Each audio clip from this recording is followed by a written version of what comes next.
बिस्मिल्लाहिर्रहमानिर्रहीम अस्सलामुअलैकुम। क्या हाल चाल है आप सबके। उम्मीद है कि आप लोग सब खैरियत से होंगे।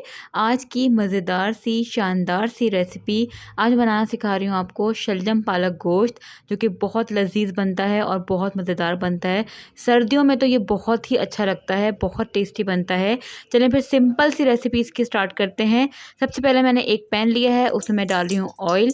ऑयल तकरीबन मैंने यहाँ पे लिया है आधा कप। ऑयल की जगह आप देसी घी का इस्तेमाल भी कर सकते हैं या फिर बटर का इस्तेमाल भी कर सकते हैं। ऑयल जैसी गर्म हो तो मैंने इसमें डाल दी है प्याज। प्याज को मैंने स्लाइस कर दिया था और एक मीडियम साइज़ की प्याज को कट किया था मैंने, वो ऐड कर दिए। साथ ही मैंने डाल दिया है यहाँ पे लहसुन अदरक। 1 टेबल स्पून लहसुन था और 1 टेबल स्पून अदरक था। और साथ ही मैंने इसमें ऐड कर दिया है 1 टेबल स्पून ज़ीरा, सफ़ेद ज़ीरा मैंने इसमें ऐड किया है। लहसुन, आप लहसुन का पेस्ट भी यूज़ कर सकते हैं और अदरक का पेस्ट भी यूज़ कर सकते हैं, लेकिन मैं यहाँ पे फ्रेश ग्रेट करती हूँ और आपने फ्रेश ही यूज़ करना है। इसका जो टेस्ट है फ्रेश का बहुत अच्छा होता है, बहुत अलग होता है। और यहाँ आप देख सकते हैं कि लहसुन और अदरक का अच्छा सा गोल्डन सा कलर आ गया है और प्याज ने भी अपना कलर चेंज कर दिया है। बस इसको इतना फ्राई करना है हमने, ज़्यादा डार्क ब्राउन इसको नहीं करना। इसके बाद मैं इसमें ऐड कर दूँगी गोश्त। यहाँ पे मैं बीफ का इस्तेमाल कर रही हूँ, अगर आप चाहें तो मटन का इस्तेमाल भी कर सकते हैं और अगर आप चाहें तो चिकन भी इसमें ऐड कर सकते हैं। चिकन, मटन, बीफ दोनों, तीनों से आप इसकी रेसिपी को, इसी रेसिपी से आप इसको बना सकते हैं। तीनों का अपना ही जायका आता है, तीनों का अपना ही टेस्ट अलग सा होता है। और यहाँ मैंने बोनलेस यूज़ किया है और अगर आप चाहें तो यहाँ पे विद बोन भी यूज़ कर सकते हैं, हड्डी वाला गोश्त भी इस्तेमाल कर सकते हैं, उससे भी टेस्ट काफ़ी अच्छा आता है। इसको मैं इतना फ्राई करूँगी कि गोश्त का कलर चेंज हो जाए। जैसे ही गोश्त का कलर चेंज होगा, यानी कि गोश्त वाइटिश टोन में आ जाएगा, तो हम इसमें डाल देंगे टमाटर।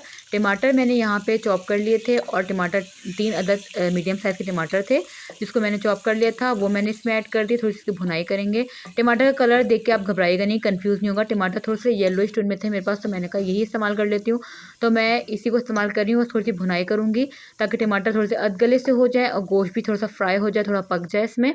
अब इसमें डाल देते हैं कुछ बेसिक स्पाइसेस, जिसके अंदर लाल मिर्च पाउडर है 1 टेबल स्पून, धनिया पाउडर है 1 टेबल स्पून।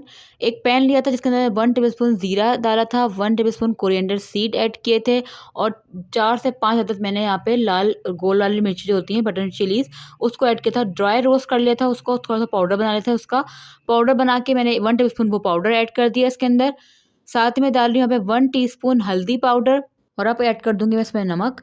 नमक मैं डाल रही हूँ हाफ़ टी स्पून से भी कम, क्योंकि पालक ऑलरेडी सॉल्टी होता है, तो आपने नमक पालक में ध्यान से डालना है, कम डालना है पहले, बाद में आप उसको टेस्ट कर लीजिएगा। अगर आपको नमक कम लगे तो थोड़ा सा और ऐड कर दीजिएगा। ये मैं बिगनर्स के लिए टिप दे रही हूँ, जो भी फर्स्ट टाइम पालक बनाएंगे तो उसके लिए, उनके लिए टिप है कि आप पहले नमक जो है वो ध्यान से डालें, कम डालें, बाद में आप ऐड कर सकते हैं। अब इसकी थोड़े मसाले की भुनाई कर दूँगी मैं और मैं इसमें अब इतना पानी ऐड कर रही हूँ कि गोश्त हमारा गल जाए और मसाला अच्छी तरीके से पक जाए। गोश्त गलने तक इसको पकाएंगे हम।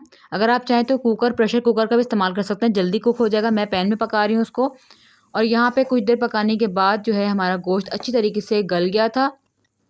थोड़ा सा पानी मैंने इसमें और ऐड किया था, क्योंकि हम जब पैन में पकाते हैं तो पानी थोड़ा सा ऐड करना पड़ता है, लेकिन मैंने हल्के आंच में पकाया था तो गोश्त हमारा जल्दी गल गया था।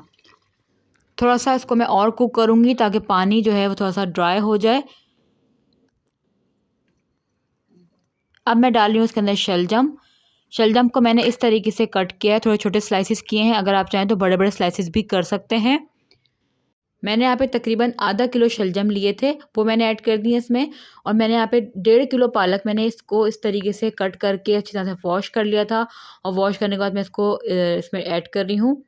पालक में बहुत ज़्यादा मट्टी होती है, तो आपने बहुत ज़्यादा इसको अच्छी तरह से वॉश करना होता है। बहुत बारीक मट्टी होती है जो कि हमारे सालन को, हमारे जो हंडिया है उसको ख़राब कर सकती है, तो आपने बहुत अच्छी तरीके से इसको कट करना है। कट करने के बाद उसको अच्छी तरह से वॉश करना है, फिर ही आप इसको ऐड करिएगा। पालक मैंने पैन में ऐड कर दिया, इसके बाद थोड़ा सा इसको पकाएंगे। थोड़ी सी भाप में ही इसका जो है पानी रिलीज़ होना शुरू हो जाएगा पालक का, और आप देख सकते हैं कि पालक ने काफ़ी ज़्यादा पानी रिलीज़ किया है और हमारा पालक जो इतना उबल कर बाहर आ रहा था वो थोड़ा सा नीचे हो गया है। थोड़ा सा उसको चमचे चलाएंगे ताकि शलजम पालक दोनों चीज़ें जो हैं यकजान हो जाएँ, अच्छी तरह से मिक्स हो जाएँ। और आप पानी देख सकते हैं कि पालक ने कितना ज़्यादा पानी इसमें रिलीज़ किया है। तो इसीलिए आपको जब गोश्त आप जब गलाएँ तो उसके बाद आपने पानी अच्छी तरह से ड्राई आउट कर लेना है, फिर ही आपने पालक और शलजम ऐड करने हैं, ताकि पालक के पानी में वो और एक्स्ट्रा पानी ना हो जाए। और आपने यहाँ पे इस स्टेज पे बिल्कुल भी पानी ऐड नहीं करना। इसी पानी को हम ड्राई आउट करेंगे और इसी पानी में पालक हमारा गल जाएगा और शलजम भी गल जाएंगे। पालक तो भाप में पक जाता है, तो इसलिए ज़्यादा टाइम नहीं लगेगा, बस थोड़ा सा शलजम हमें गलाने हैं। और आप देख सकते हैं कि पालक का पानी भी ड्राई हो गया, शलजम भी गल चुके हैं और हमारा पालक जो है बिल्कुल रेडी हो चुका है। इस स्टेज पे आप चाहें तो आप यहाँ पे नमक चेक कर सकते हैं, मिर्ची चेक कर सकते हैं। अगर आपको कम लग रही हो तो आप इसमें बढ़ा भी सकते हैं। और अगर आप चाहें तो इस स्टेज पे आप मक्खन इसमें ऐड कर सकते हैं या देसी घी भी इस्तेमाल कर सकते हैं इसके अंदर। यहाँ पे मैं ऐड कर रही हूँ हरी मिर्चें, 4 से 5 अदद मैंने हरी मिर्चें ऐड की हैं और 2 टेबलस्पून मैं यहाँ पे धनिया बारीक कटा हुआ ऐड कर रही हूँ। थोड़ा-सा इसको मैं मिक्स करूँगी ताकि एक अरोमा मिर्चों का और धनिया की एक खुशबू जो होती है वो हमारे पालक शलजम गोश्त में आ जाए। इसके बाद मैं इसको डिश आउट करूँगी। आप देख सकते हैं कितना बेहतरीन हमारा पालक शलजम गोश्त जो है वो रेडी हो चुका है। इसको इस तरीके से मिक्स करूँगी मैं। और मैंने यहाँ पे इसको हांडी में सर्व किया है, और अगर आपके पास बड़ी वाली हांडी हो तो उसमें आप इसको कुक भी कर सकते हैं। उसका तो जायका ही अलग होता है, मज़ेदार सा होता है वो।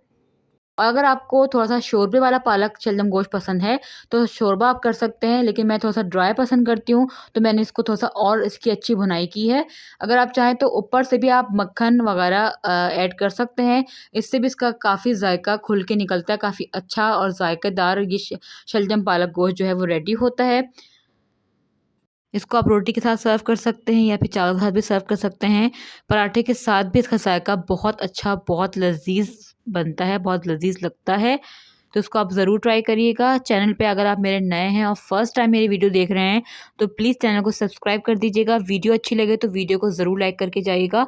कमेंट्स कर सकते हैं, कमेंट्स में मुझे सजेशन दे सकते हैं। कोई नई रेसिपी अगर आपको सीखनी हो तो आप मुझे वो बता सकते हैं। मुझे कुछ आइडियाज़ आपको देने हो तो आप वो भी आप मुझे दे सकते हैं। इंस्टाग्राम पे मुझे फ़ॉलो भी कर सकते हैं, डिस्क्रिप्शन में मैंने लिंक ऐड कर दिया, वहाँ पे जाके आप मुझे फ़ॉलो कर दें। मिलते हैं फिर अगली वीडियो में, जब तक के लिए अपना बहुत ख़्याल रखिएगा। चैनल को ज़रूर सब्सक्राइब करके जाइएगा, वीडियो को ज़रूर लाइक करके जाइएगा। ये आपका प्यार होता है, आपकी तरफ से एप्रिसिएशन होती है। मिलते हैं अगली वीडियो में, अपना ख़्याल रखिएगा। अल्लाह हाफ़िज़ एंड थैंक्स फॉर वॉचिंग।